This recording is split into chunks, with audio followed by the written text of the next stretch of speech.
The Poetry of A.E., Part 3. Brehi. When twilight flutters the mountains o'er, the fairy lights from the earth unfold, and over the caves, enchanted, hover the giant heroes and gods of old. The bird of ether, its flaming pinions, waves over earth the whole night long. The stars drop down in their blue dominions to hymn together their choral song. The child of earth in his heart grows burning, mad for the night and the deep unknown. His alien flame in a dream returning seats itself on the ancient throne. When twilight over the mountains fluttered, and night with its starry millions came, I too had dreams.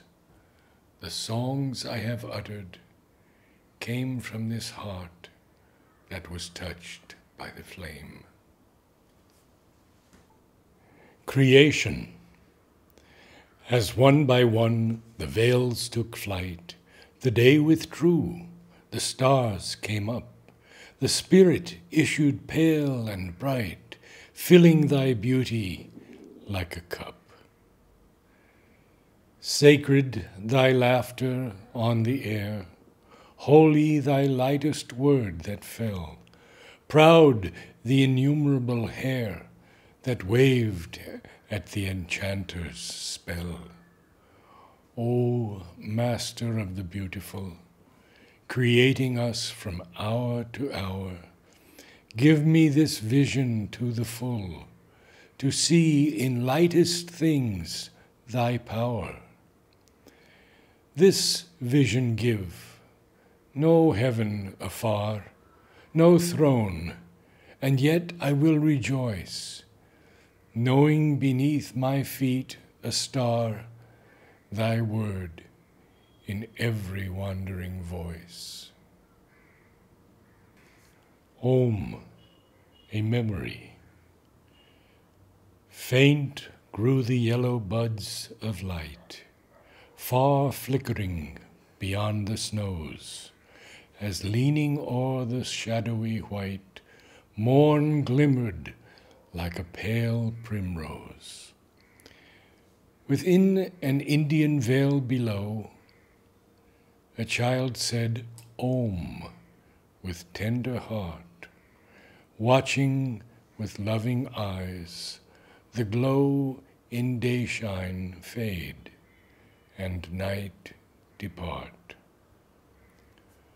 The word which Brahma at his dawn outbreathes and endeth at his night, whose tide of sound so rolling on gives birth to orbs of pearly light, and beauty, wisdom, love, and youth, by its enchantment gathered grow in age-long wandering to the truth, through many a cycle's ebb and flow.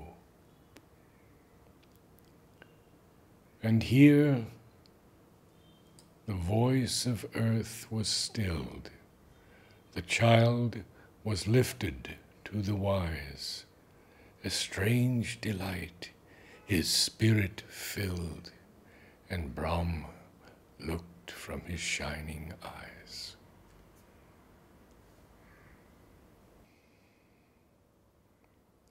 The earth breath.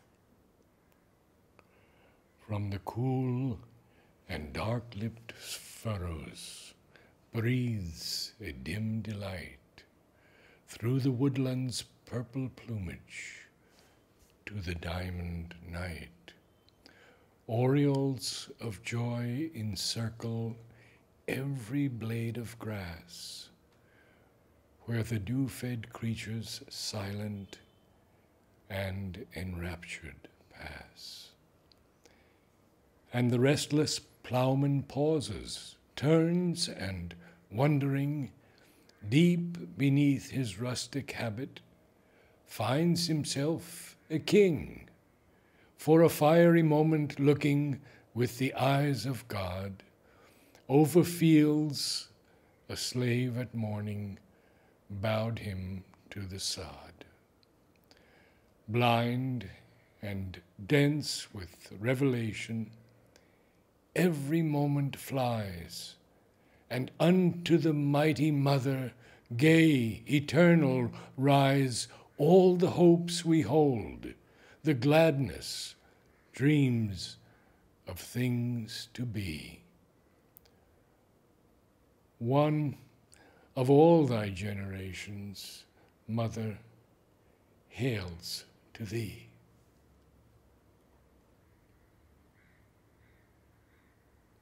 Hail, and hail, and hail forever, though I turn again from thy joy unto the human vestiture of pain. I, thy child, who went forth radiant in the golden prime, find thee still the mother-hearted through my night in time. Find in thee the old enchantment, there behind the veil, where the gods, my brothers, linger. Hail forever, hail.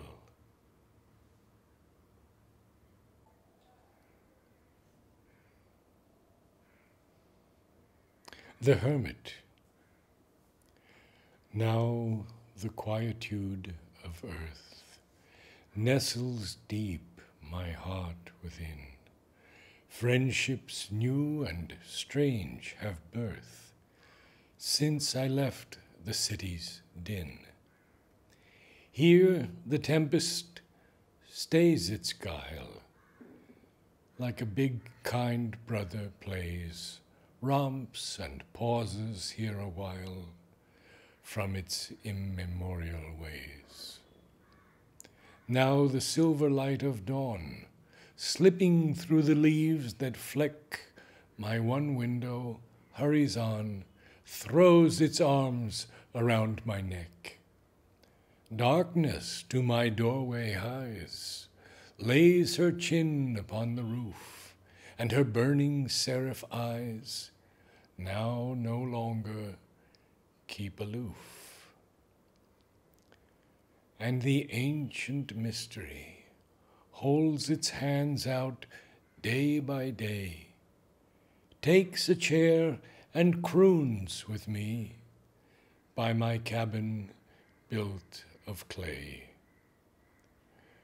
When the dusky shadow flits, by the chimney nook I see where the old enchanter sits, smiles and waves and beckons me.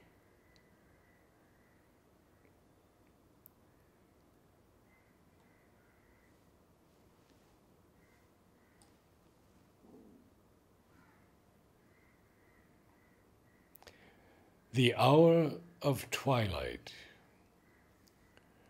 When the unquiet hours depart, and far away their tumults cease, within the twilight of the heart we bathe in peace, are stilled with peace. The fire that slew us through the day, for angry deed or sin of sense, now is the star and homeward ray to us who bow in penitence. We kiss the lips of bygone pain and find a secret sweet in them. The thorns, once stripped with shadowy rain, are bright upon each diadem. Ceases the old pathetic strife, the struggle with the scarlet sin, the mad, enchanted laugh of life, tempts not the soul that sees within. No riotous and fairy song allures the prodigals who bow within the home of law and throng before the mystic Father now, where faces of the elder years, high souls absolved from grief and sin, leaning from out ancestral spheres, beckon the wounded spirit in.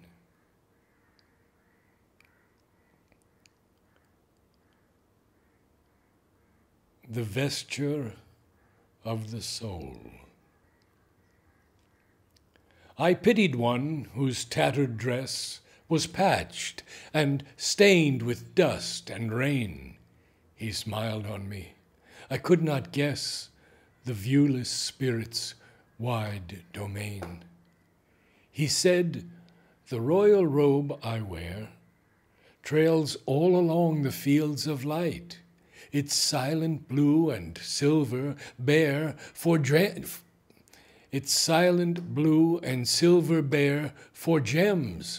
the starry dust of night.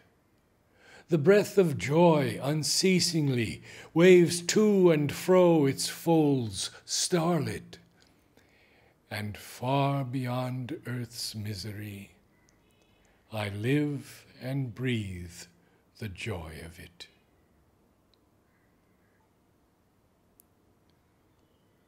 Night. Heart hidden from the outer things, I rose. The spirit woke anew in nightly birth, unto the vastness where forever glows the star soul of the earth. There, all alone, in primal ecstasy, within her depths, where revels never tire, the olden beauty shines. Each thought of me is veined through with its fire. And all my thoughts are throngs of living souls. They breathe in me, heart unto heart allied. Their joy undimmed, though when morning tolls, the planets may divide.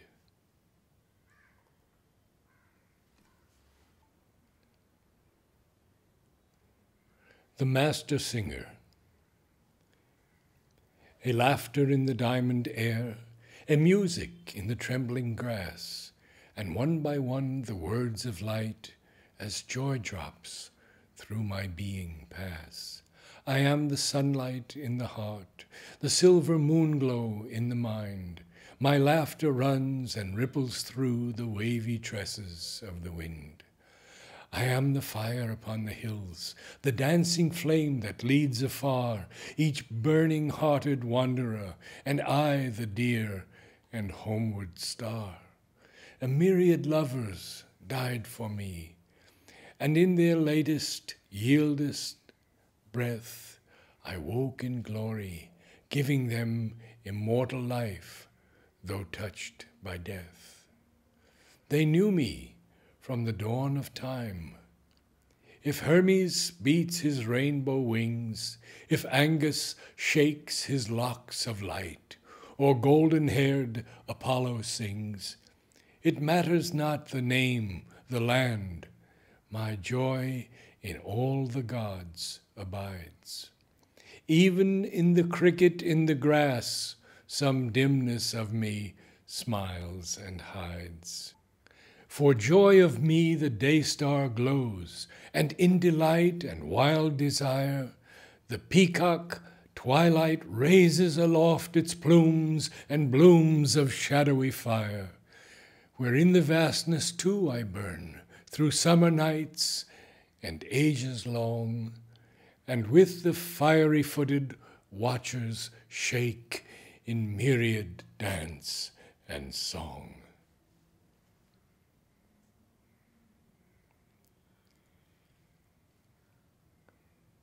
Promise.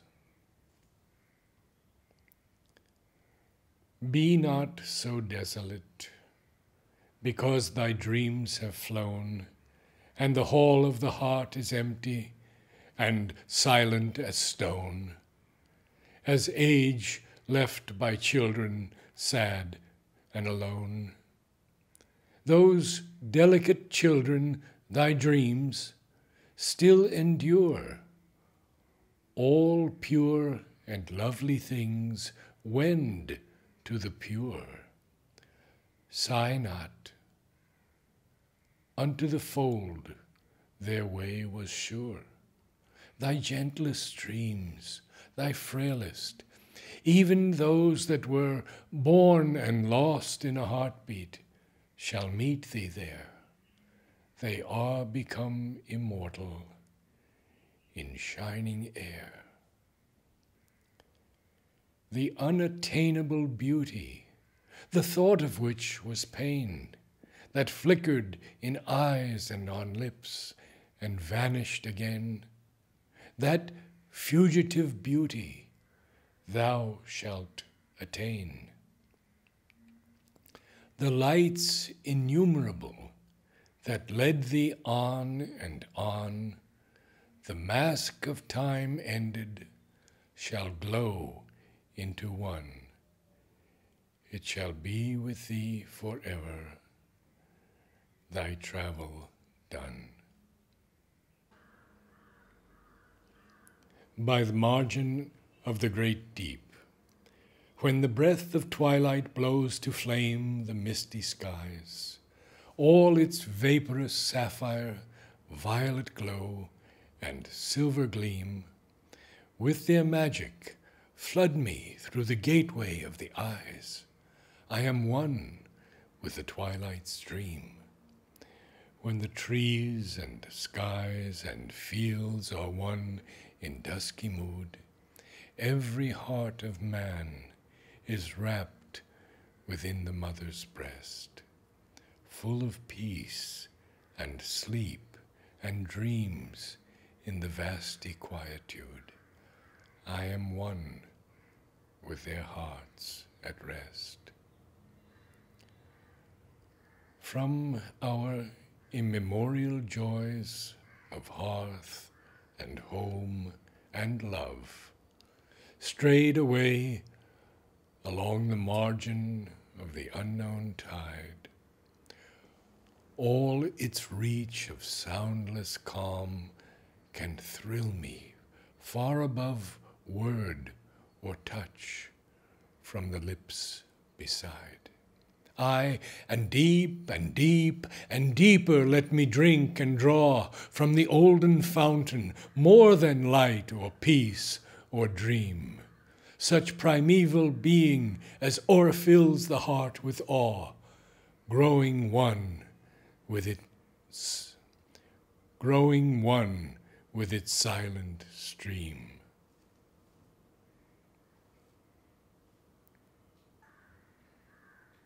Krishna, A.E. notes, imitated from a fragment of the Vaishnava scriptures. I paused beside the cabin door and saw the King of Kings at play.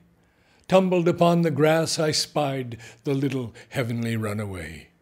The mother laughed upon the child, made gay by its ecstatic mourn, and yet the sages spake of it as of the ancient and unborn. I heard the passion breathe amid the honeysuckle-scented glade, and saw the king pass lightly from the beauty that he had betrayed. I saw him pass from love to love, and yet the pure allowed his claim to be the purest of the pure, thrice holy, stainless, without blame.